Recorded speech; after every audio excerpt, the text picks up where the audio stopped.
প্রেম আসবেই কথাটি সত্যি হয়ে ধরা দিচ্ছে ঢালিউড নায়িকা পরীমনির কাছে। আবারও প্রেমে পড়েছেন তিনি। বিষয়টি নিজেই সামাজিক মাধ্যমে জানিয়েছেন। এক ফেসবুক পোস্টে রোববার 17 নভেম্বর একটি ভিডিও প্রকাশ করেছেন পরীমনি, যেখানে দেখা গেছে গাড়ির জানালায় আধো আলো আধো আধারে আলিঙ্গনে মেতে উঠেছে দুটি হাত। ক্যাপশনে নায়িকা লিখেছেন, yes I am in love again, অর্থাৎ হ্যাঁ, আমি আবারও প্রেমে পড়েছি।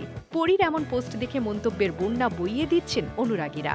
কেউ তাকে অভিনন্দন জানিয়েছেন, কেউ লিখেছেন ভালোবাসা সুন্দর, আবার কেউ করেছেন সতর্ক। তবে সেসবের কোনো জবাব দেননি অভিনেত্রী। পাশাপাশি মনের মানুষটিকে এ বিষয়েও স্পষ্ট কিছু বলেননি তিনি। প্রসঙ্গত, গত 8 নভেম্বর ওটিটি প্ল্যাটফর্ম হইচই মুক্তি পেয়েছে পরীমনি অভিনীত ওয়েব সিরিজ রঙিলা কিতাব। এতে তার সঙ্গে জুটি বেঁধেছেন মোস্তাফিজ নূর ইমরান। থ্রিলার ঘরানার এ সিরিজে একজন অন্তঃসত্ত্বা নারীর ভূমিকায় দেখা গেছে পরীমনিকে। সিরিজটি নির্মাণ করেছেন অনম বিশ্বাস।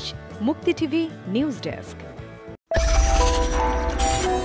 আপনারা দেখছেন আমেরিকা থেকে সম্প্রচারিত মুক্তি টিভি।